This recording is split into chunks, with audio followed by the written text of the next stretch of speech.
On croyait la relation israélo-turque apaisée après une normalisation au forceps qui a mis fin à 6 ans de brouille diplomatique. Mais les violences à Gaza et le transfert de l'ambassade américaine à Jérusalem la semaine dernière ont attiré sur Israël les foudres du président Erdogan. État terroriste, État nazi, l'homme fort d'Ankara ne manque pas de superlatifs pour dire tout le bien qu'il pense de l'État hébreu. Alors le divorce est-il consommé ou bien ces dérapages en pleine campagne électorale sont-ils contrôlés? Ce qui unit les deux pays est-il plus fort que ce qui les divise? On va en débattre ce soir avec nos 3 invités. J'ai l'honneur de recevoir Avi Pazner. Bonsoir. Bonsoir. Ancien diplomate israélien, ambassadeur d'Israël à Paris et à Rome, mais pas seulement. Selchouk Demir en duplex depuis Paris. Bonsoir à vous également. Vous êtes avocat, président de l'Alliance des juristes franco-turcs, également conseiller juridique du consulat de Turquie à Paris. Et enfin, Rémi Daniel, spécialiste de la Turquie. Bonsoir à vous. Bonsoir. Chercheur à l'université hébraïque de Jérusalem. Vous consacrez votre doctorat à cette relation israélo-turque entre les années 60 et 80. Et enfin, Ariane Ménage, qui est à mes côtés ce soir pour m'accompagner durant toute cette émission. On vous retrouve tous les 4, tout de suite après l'entrée en matière. Elle est signée ce soir, Johanna Bender.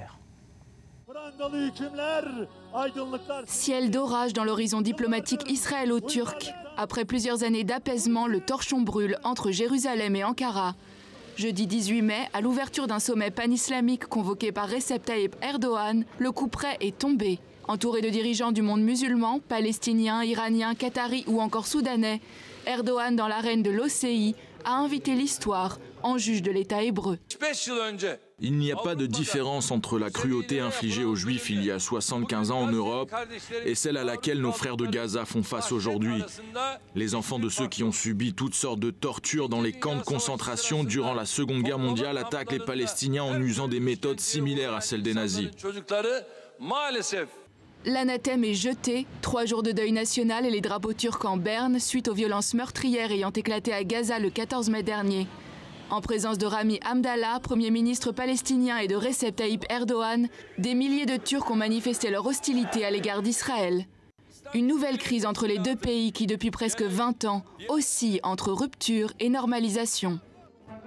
31 mai 2010, des commandos israéliens ouvrent le feu dans les eaux internationales sur le Mavi Marmara, navire amiral d'une flottille humanitaire en partance pour Gaza en dépit du blocus israélien. À bord de la flottille, affrétée par une ONG turque, l'IHH, organisation islamique en lien avec le Hamas, 9 passagers trouvent la mort. Le raid israélien déclenche l'indignation internationale. Après 2 ans de tension entre Ankara et Jérusalem depuis l'opération Plomb durci dans la bande de Gaza, l'affaire du Mavi Marmara consomme la rupture entre Israël et la Turquie. 3 ans plus tard, Barack Obama achève une visite officielle en Israël. Dans un geste spectaculaire juste avant le départ du président américain, Benjamin Netanyahou appelle Erdogan. Il présente ses excuses au peuple turc pour toute erreur ayant pu conduire à la mort des 9 Turcs à bord de la flottille. Au nom du peuple turc, les excuses d'Israël sont acceptées. Le 28 juin 2016, au terme de longues négociations, Israël et la Turquie annoncent la normalisation de leurs relations diplomatiques. Israël verse 20 millions de dollars aux familles des victimes du Mavi Marmara. La Turquie s'engage, elle, à empêcher Salah al-Assouri, un dirigeant du Hamas, à animer des activités contre Israël depuis le territoire turc. Si Israël refuse la levée du blocus exigé par Ankara, elle accepte un compromis. L'aide humanitaire turque pourra être envoyée via le port d'Ashdod. Mais au cœur de la réconciliation entre les deux pays, un enjeu économique de taille, la construction d'un pipeline acheminant le gaz naturel israélien vers la Turquie. Après 6 ans de vide diplomatique, le 15 novembre 2016, Eitan Naé est nommé ambassadeur d'Israël en Turquie. Le lendemain, Kemal Okem est à son tour désigné pour représenter Ankara en Israël. Depuis l'annonce de Donald Trump sur le transfert de l'ambassade américaine à Jérusalem, rien ne va plus entre Israël et la Turquie. Fin 2017, Erdogan lance un avertissement. Jérusalem est une ligne rouge pour les musulmans. Depuis, d'insultes en invectives, les relations entre les deux pays n'ont cessé de se détériorer. Israël est un État d'occupation. De plus, c'est un État terroriste.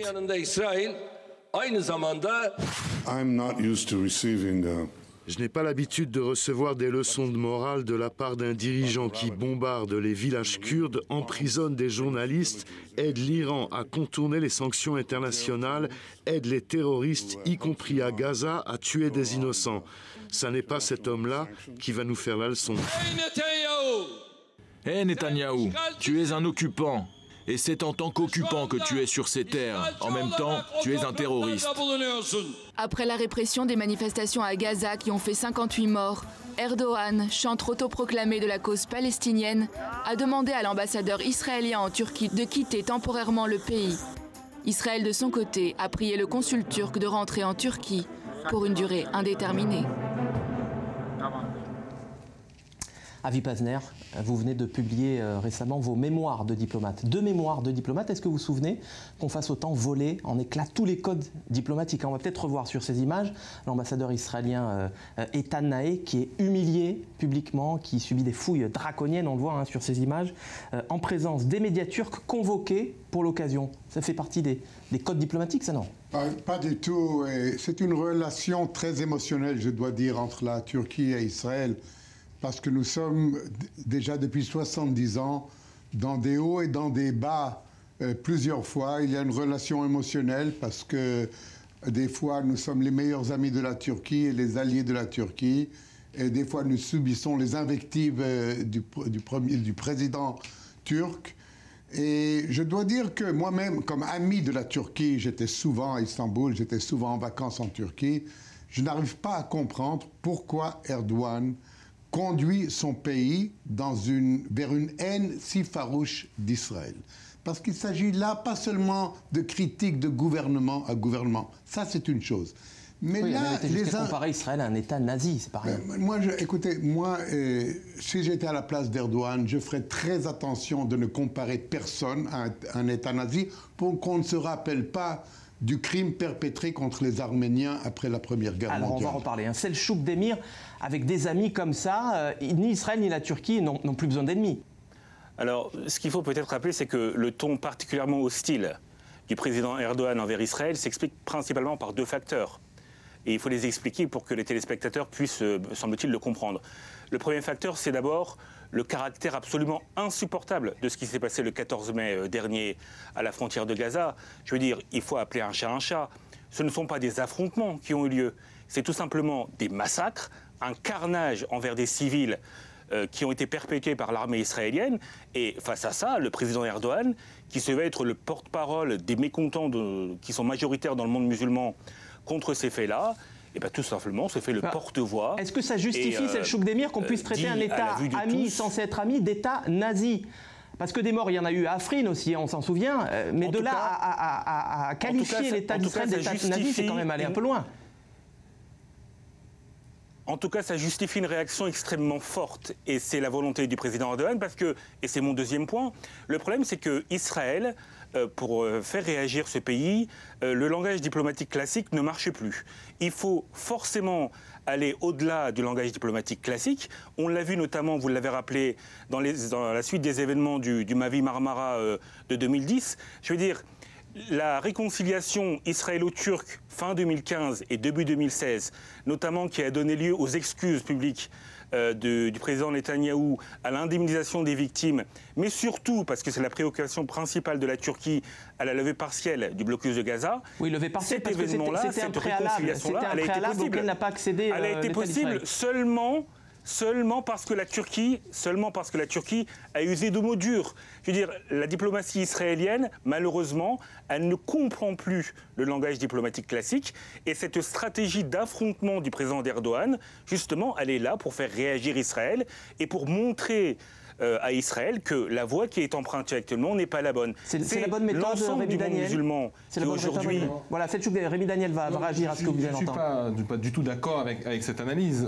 Tout d'abord, pour répondre un peu sur la relation, en tout cas, on peut dire que les 2 pays ont une relation un peu émotionnelle aussi parce qu'ils se renvoient leur propre image. C'est-à-dire 2 pays entre l'Occident et l'Orient, 2 pays avec un rapport... 2 pays non arabes au Moyen-Orient. 2 pays non arabes au Moyen-Orient, 2 pays alliés des États-Unis historiquement, 2 pays qui veulent être occidentaux. Donc de toute façon, tout ça est un peu compliqué. On pourrait même rajouter un point, 2 pays qui doivent faire face à une opposition d'un groupe ethnique différent qui se bat contre leur armée. Donc c'est aussi pour toutes ces raisons-là que tout prend un côté un petit peu émotionnel très rapidement, parce que je regarde chez l'autre ce que je ne veux pas voir chez moi. Ensuite, je ne suis pas du tout d'accord avec cette explication. L'explication ne vient pas du fait qu'il faille utiliser des mots durs pour qu'Israël ne comprenne, puisque la réconciliation a eu lieu quand Erdogan a un petit peu baissé le ton. La raison principale de ce ton élevé, c'est que Erdogan est en pleine campagne électorale, que cette campagne électorale se passe un petit peu moins bien qu'il le voudrait, que l'opposition n'est pas aussi à genoux qu'il le souhaiterait, et l'économie turque est en situation de crise. Donc il a besoin d'aller dans la surenchère verbale pour essayer de mobiliser une société qui est, quand même, il faut le reconnaître, majoritairement anti-israélienne. Alors on va revenir sur les considérations de politique intérieure du président turc, Avi Pazner. Est-ce que Benyamin Netanyahou a eu raison de se laisser entraîner dans cette escalade verbale? On a entendu évoquer les Kurdes, on a entendu évoquer les bombardements de l'armée turque en Syrie. Eh bien, il faut bien répondre. Je crois que c'est là la base de toutes les relations internationales. Vous répondez par gentillesse aux gentillesses et vous répondez aux insultes par des insultes. Malheureusement, c'est là le dialogue international qui s'est tenu entre la Turquie et Israël. Et encore une fois, je dois dire que je le regrette profondément, parce que je crois que si vous faites un sondage en Israël, quelle était l'attitude des Israéliens face à la Turquie, je crois que beaucoup de sentiments d'amitié profonde. Il y a un tourisme. Il y a un tourisme. Je ne sais pas maintenant ce qui va se passer avec les touristes. Alors, mais il y avait des centaines de milliers de touristes. On va un peu parler des Turcs, parce qu'on a bien compris qu'Erdogan avait rendossé ce costume du défenseur de la cause palestinienne. Mais qu'en est-il au fond du peuple turc? Karen Menaj, vous avez enquêté sur la question. On va écouter ensemble justement des réactions de citoyens turcs. C'était le 18 mai dernier lors de la grande manifestation de soutien à Gaza, une manifestation organisée à Istanbul par les autorités turques après la journée meurtrière du 14 mai. Écoutez. Il n'y a pas de point de vue politique ici. La seule raison pour laquelle nous sommes ici, c'est pour soutenir nos frères. Il n'y a rien de politique. Nous, les Turcs, avec à notre tête notre leader Recep Tayyip Erdogan, nous apporterons la paix. Avec la permission de Dieu, Jérusalem nous appartient et c'est la capitale de l'islam. Comme toujours avec Israël, leur oppression va continuer.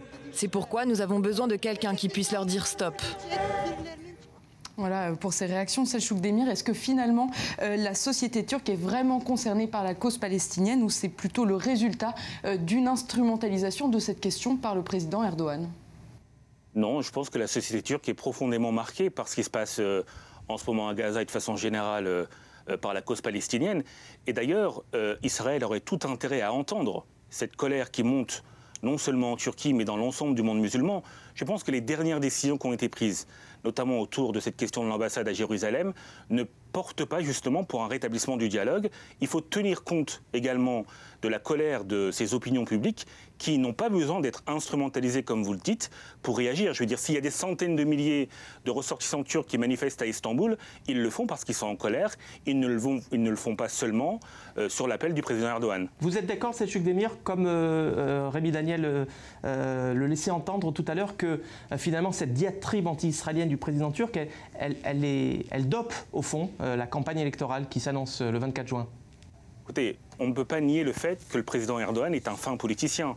Évidemment que la période élective, peut-être, porte un peu plus le discours vers ça. Mais il n'en reste pas moins que, même en dehors des périodes d'échéance électorale, et notamment entre 2001 et 2005, il y a eu, là encore, un certain nombre de crises diplomatiques entre Israël et la Turquie qui, notamment, étaient liées aux événements du Mavi Marmara, qui n'étaient pas seulement causées par des échéances électorales. On ne peut pas résumer ça à seulement le fait qu'il y a des élections actuellement en Turquie. Ça peut jouer, en effet, mais ce n'est pas seulement ça. Et d'ailleurs, je pense que pour un meilleur dialogue entre ces deux grands pays de cette région-là, il faudrait, je pense, d'abord et avant tout, essayer de mettre à plat cette question palestinienne, parce que, quoi qu'il arrive, et quels que soient les intérêts des uns et des autres, parce que, évidemment, qu'Israël a besoin de la Turquie dans la région, et que la Turquie doit tenir compte aussi de la présence d'Israël, la question palestinienne doit d'abord et avant tout être réglée, ou en tout cas, une amorce de dialogue doit être établie à ce sujet-là, pour que, véritablement, les relations diplomatiques puissent redémarrer. C'est une condition sine qua non, me semble-t-il, notamment pour le président Erdogan. Rémi Dayan, vous voulez réagir à ce que vous venez d'entendre ? Je suis d'accord sur un point, c'est que c'est vrai que c'est un sentiment pro-palestinien qui est répandu dans la société turque au-delà de Erdogan et de ses soutiens, puisque tous les candidats... siècles de présence ottomane à Jérusalem. Oui, mais même, on n'est pas toujours obligé de tout faire revenir à l'Empire ottoman, mais même les candidats de l'opposition ont aussi fait des réunions et des manifestations en soutien du peuple palestinien. Donc c'est quelque chose qui est au-delà des partis. Je maintiens que Erdogan veut surfer sur cette vague. Ensuite, pour revenir sur la présentation de la relation israélo-turque, avec Israël qui aurait besoin de la Turquie et la Turquie qui doit tenir compte de la présence d'Israël, on va être très honnête, les deux pays ont besoin l'un de l'autre, même si la Turquie amorce une alliance avec l'Iran et la Russie, elle a été très isolée dans la région. Israël peut apporter beaucoup à la Turquie au niveau des renseignements, au niveau militaire, ça a été le cas pendant très longtemps, et au niveau commercial, avec des échanges qui sont... on va en parler, des échanges commerciaux. Qui aurait le plus à perdre, David Pavner, selon vous ?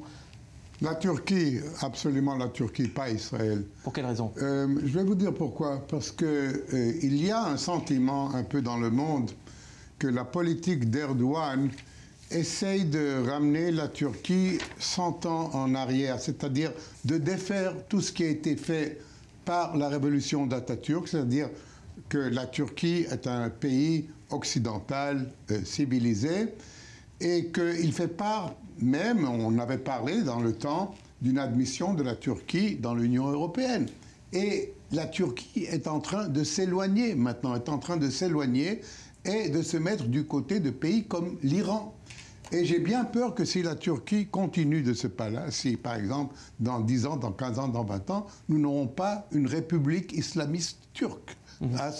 Vous voyez, moi, je peux voir les changements en Turquie, un pays, encore une fois, que je dis que je connais bien et que j'aime beaucoup. Je peux voir les changements au fil des ans. Et à mon avis, c'est le peuple turc qui a beaucoup à perdre. Israël a maintenant des relations, je vous le rappelle, avec presque tous les pays arabes. Nous avons des relations de paix avec l'Égypte et la Jordanie, de bonnes relations avec l'Arabie Saoudite, les pays du Golfe et d'autres. Israël peut se passer de la Turquie. On ne veut pas se passer de la Turquie. Mais Israël pourrait se passer de la Turquie. C'est vrai qu'après la crise de 2010, Israël a cherché à diversifier ses partenaires. On a vu Israël se rapprocher de la Grèce, notamment de Chypre plus récemment, avec des projets de gazoduc qui pourraient demain alimenter l'Europe. Est-ce que, selon vous, Israël a encore besoin de la Turquie ? Alors, le jeu des alliances dans cette région du monde, il est quand même très incertain. En effet, en ce moment et récemment, l'Arabie Saoudite et l'Égypte se sont rapprochés d'Israël, mais c'est d'abord et avant tout parce que ces pays-là ont un ennemi commun qui est l'Iran et qu'il y a une espèce de front commun de circonstances qui s'est créé. Mais il n'en reste pas moins que la situation peut très bien être différente dans les mois et années qui viennent. Et à cet égard, la puissance militaire, économique et géopolitique qu'est la Turquie doit être considérée par Israël. Il y a eu, de façon générale, depuis 60-70 ans, un dialogue quasiment constant qui a fait que ces deux pays-là ont pu, peu ou prou, discuter sur un certain nombre de thèmes, notamment sur le plan sécuritaire ou dans certains sujets. Il faut évidemment encore avoir ce dialogue-là. Et il ne faut pas, me semble-t-il, mépriser la Turquie parce qu'aujourd'hui, les circonstances, notamment géopolitiques, rapprochent Israël d'un certain nombre de pays arabes. Les alliances d'aujourd'hui peuvent ne pas exister demain. Et ça, je pense que le président Netanyahou le sait. Alors, la Turquie est le seul pays, c'est le Cheikh d'Émirat, le seul pays musulman, en tout cas, à avoir rappelé son ambassadeur. Est-ce que c'est parce que le monde arabe ou arabo-musulman est silencieux qu'Erdogan est si bruyant ?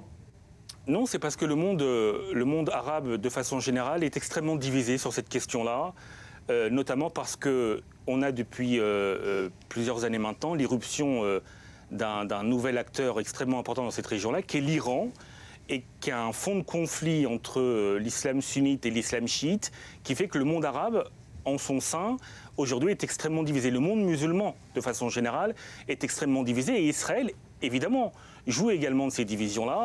Il y a un conflit meurtrier au Yémen dans lequel, forcément, les uns et les autres placent chacun leur pion. Et la Turquie, justement, qui se trouve être un pays pivot entre l'ensemble de ces entités-là, entre l'Iran, Israël et les pays arabes, et qui cherche justement à avoir une force diplomatique pour servir d'éléments conciliateurs entre ces divers mondes, entre ces divers blocs, justement, est là pour affirmer sa propre voix.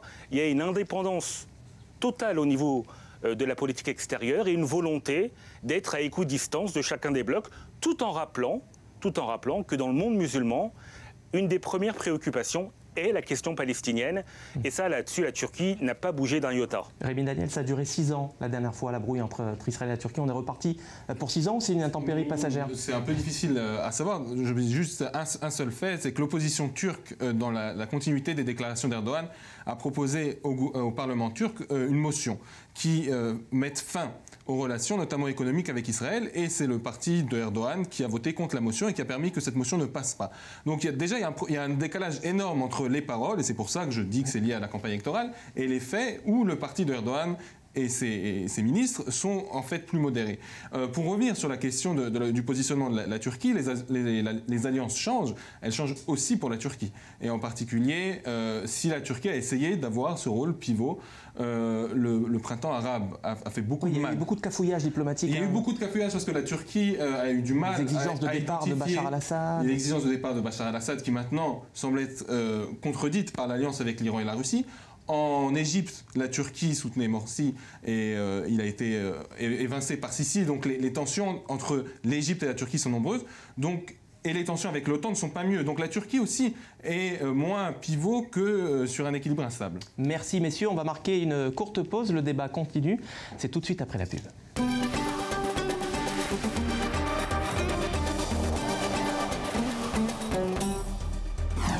De retour sur le plateau du Magorien. Alors, on va faire un petit tour de table, si vous voulez bien, pour celles et ceux qui nous rejoignent. On est avec Avi Pazner, ancien diplomate israélien à Paris, à Rome. Selchouk Demir, avocat, président de l'Alliance des juristes franco-turcs en duplex à Paris. Et Rémi Daniel, chercheur à l'Université Break de Jérusalem, spécialiste de la Turquie et des relations israélo-turques. Alors, c'est vrai que pour ne pas froisser son allié stratégique, Israël s'est toujours gardé de reconnaître le génocide arménien. Les choses pourraient changer parce qu'un député israélien a récemment déposé à la Knesset un projet de loi qui vise à le reconnaître. Alors, arme fatale ou devoir moral, on est allé poser la question à l'auteur du texte. Il s'appelle Itzik Shmoli, il est député travailliste, il était au micro de Dror Even-Sapir. On l'écoute. La première raison et la motivation essentielle de cette proposition de loi est qu'il est temps qu'Israël rende justice à l'histoire. Comme les Juifs qui ont trouvé la mort sous le régime nazi, 1,5 million d'Arméniens sont morts dans les marches de la mort, gazés, dans des camps de concentration, tués par les Turcs. Israël et le peuple juif dans son ensemble devraient être les premiers à reconnaître ce génocide. Vous ne pouvez pas d'une part vous battre contre la négation de la Shoah dans le monde et d'un autre côté ignorer un tel drame, une telle tragédie dont les Turcs portent la responsabilité.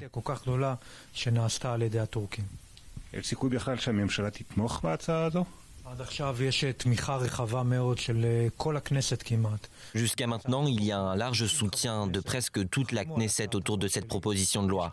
Environ 50 députés ont signé ma proposition de loi. Il y a des voix au sein du gouvernement, plusieurs ministres qui appellent à la soutenir et à l'adopter. Il est évident que le fait que le sultan barbare et antisémite qui prêche dans le monde entier et qui à cette heure continue de bombarder les Kurdes du sud-ouest de la Syrie, le fait qu'il se comporte ainsi renforce la motivation des politiques ici. Mais je le dis à nouveau, la principale et la première motivation pour l'adoption de cette loi est morale. Nous aurions dû le faire depuis longtemps. Aujourd'hui, les circonstances ont changé et cela nous offre la possibilité d'avancer dans ce sens. הרי אתה יודע מה יגידו עכשיו אם הצעת החוק שלך תתקבל, שזה סוג של אקט נקמני של ישראל כלפי ארדואן אחרי מה שהוא אמר בעצם, ואז החוק יאבד מתוקפו המוסרי. השאלה היא לא מה יגידו, אלא מה ישראל תעשה. La question n'est pas que diront-ils, mais qu'est-ce qu'Israël va faire? Et Israël doit faire ce qui est juste. Ce qu'ont fait déjà 29 pays, parmi lesquels des pays de premier plan, Allemagne, France, Russie, Suisse, Union européenne, le Vatican, la Turquie, n'a pas annulé pour autant ses relations diplomatiques avec ces pays. En fin de compte, il est vrai que les Turcs ont, semble-t-il, développé une expertise en dehors des Arméniens dans le domaine du génocide. Ils l'ont fait avec les Grecs, les Assyriens. Certains disent qu'avec les Kurdes également. Et au final, si nous voulons empêcher la prochaine Shoah, le prochain génocide, nous devons parler de ceux qui ont déjà eu lieu. Avi Pazner, le temps est venu, selon vous, qu'Israël reconnaisse le génocide arménien? Bien écoutez, en tout cas, je ne voudrais pas qu'Israël reconnaisse le génocide arménien à cause d'une détérioration de nos relations avec la Turquie. Ou bien nous reconnaissons qu'il y a eu un génocide arménien, ou bien alors nous continuons à entretenir avec la Turquie des relations, je ne peux pas dire normales parce qu'elles ne sont pas normales, mais des relations minimum. Okay? Pendant beaucoup d'années, j'étais au ministère des Affaires étrangères, il y a eu des initiatives comme celle-là, beaucoup, presque chaque année. Et chaque année, le gouvernement israélien disait « ce n'est pas encore le moment venu okay? ». Parce que c'est vrai qu'il y a une question, c'est vrai qu'il y a beaucoup de preuves historiques, mais il y a quand même encore des points d'interrogation. Mais je crois que si on venait à une situation où la Turquie rompait ses relations diplomatiques, commerciales, toute relation avec Israël se mettait dans un État comme l'Iran, mettons, en ennemi d'Israël, c'est très possible qu'Israël reconnaisse l'Holocauste arménien, et pas seulement ça, c'est très possible qu'Israël essaye aussi de convaincre des pays amis, et Israël en a beaucoup, des pays amis, de faire de même. Donc je crois que la Turquie a beaucoup à perdre aussi sur ce terrain-là. Selçuk Demir, la reconnaissance du génocide arménien par Israël, ce serait le divorce assuré selon vous? Soyons sérieux 2 minutes. Se servir des événements de 1915 comme arme de chantage diplomatique, c'est grotesque et très franchement, ça ne va pas dans le sens des intérêts d'Israël et surtout, ça ne va pas dans le sens de l'honneur qu'aurait la Knesset de voter ce genre de texte. Je veux dire, si à chaque fois qu'on se fâche avec la Turquie, il faut sortir cette arme de chantage diplomatique que sont les événements de 1915, c'est limite même insultant pour les Arméniens. Parce que ça veut dire quoi? Ça veut dire que quand on va bien avec la Turquie, on ne parle pas des événements de 1915, et quand le président Erdogan se fâche et a des mots un peu durs envers la Turquie, on cherche à faire reconnaître le génocide arménien. C'est évidemment pas sérieux. Israël pouvait le faire depuis 70 ans. Si elle ne l'a pas fait, comme d'ailleurs l'a fait remarquer monsieur l'ambassadeur très justement, c'est justement parce qu'il existe encore des doutes sur la qualification juridique de génocide, et à cet égard, Israël a raison d'être plutôt prudent. Alors, on rappelle quand même que ce projet de loi travailliste est antérieur à la crise actuelle. Rémi Daniel, d'autres pays l'ont fait avant Israël sans pour autant rompre leur relation avec la Turquie. Pourquoi ce serait le cas avec Israël? Non, déjà, il faut quand même remarquer qu'un peu Erdogan goûte de sa propre médecine. C'est-à-dire que, certes, à chaque fois qu'il y a des tensions, on reparle du génocide arménien en Israël, mais à chaque fois qu'il y a des tensions à Gaza, Erdogan dit génocide, génocide, nazi, nazi, rappelle de manière un petit peu ambiguë la Shoah des Juifs, etc. Donc, c'est vrai que finalement, c'est jouer le jeu qu'il a lui-même mis en place. Ensuite, c'est vrai que c'est un point très sensible pour la Turquie. Et je suis d'accord avec l'idée que, quel que soit ce qu'on pense des faits, quel que soit ce qu'on pense de la responsabilité de la Knesset par rapport à l'histoire, qui est aussi une autre question, si jamais on considère qu'il y a eu génocide et que c'est un devoir moral, alors il faut que ça ait lieu sans lien avec les crises variées. Là, ça semble un petit peu opportuniste. On pourrait mettre d'ailleurs en parallèle le discours du député et le discours d'Erdogan. On voit c'est à peu près les mêmes mots, un petit peu exagérés, de la prochaine Shoah, l'État nazi. Je pense que de toute façon, dans cette relation qui est déjà suffisamment émotionnelle, il faut respirer un grand coup, se calmer. Et en plus, si on décide que reconnaître le génocide arménien est une arme diplomatique, il faut bien prendre en compte, et vous l'avez évoqué, toutes les conséquences de cette arme diplomatique, notamment sur les relations avec l'Azerbaïdjan, qui est un allié très proche d'Israël, alors que l'Arménie est un pays plutôt hostile à Israël. Qui est en conflit sur le plateau du Haut-Karabakh, on le rappelle. Avi Pazner, une arme peut-être moins fatale, mais c'est les Kurdes. Parce que Midi Netanyahu, on le voit bien, le rappelle à chaque fois la question kurde lors de ses invectives contre le président Erdogan.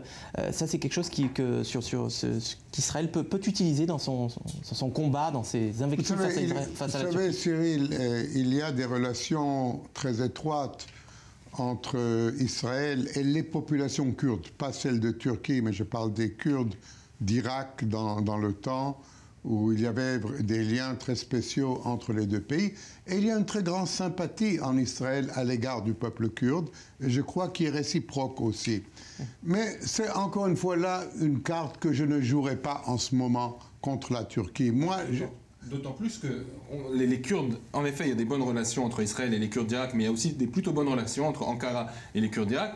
Mais le mouvement du PKK, qui est le mouvement principal kurde en Turquie, est un mouvement marxiste, anti-impérialiste. En fait, et donc, les Kurdes turcs ne sont pas du PKK. D'accord, mais ça veut dire que dans les acteurs, l'acteur militaire de guérilla qui se dit représenter les Kurdes de Turquie est un mouvement anti-israélien qui a par ailleurs collaboré longtemps avec les groupes terroristes palestiniens. Donc la situation est quand même très compliquée. On revient à ce que j'ai dit, qu'il ne faut pas utiliser cette carte contre la Turquie. C'est très clair. C'est très clair. Au-delà des divergences, évidemment, entre les deux pays, il y a des intérêts, on l'a dit, qui sont très forts, notamment l'intérêt économique, Ariane. Économique, et c'est notre chiffre du jour. En 2017, le volume des échanges commerciaux entre Israël et la Turquie s'élevait à 4,3 milliards de dollars. Des échanges commerciaux qui ont généralement progressé au cours de ces dernières années. Mais donc cette semaine, face à la dégradation des relations entre Israël et la Turquie, le président Erdogan a confié à un journaliste qu'il comptait réexaminer les relations économiques entre les deux pays. Il a déclaré, je cite, « Nous réévaluerons nos relations, principalement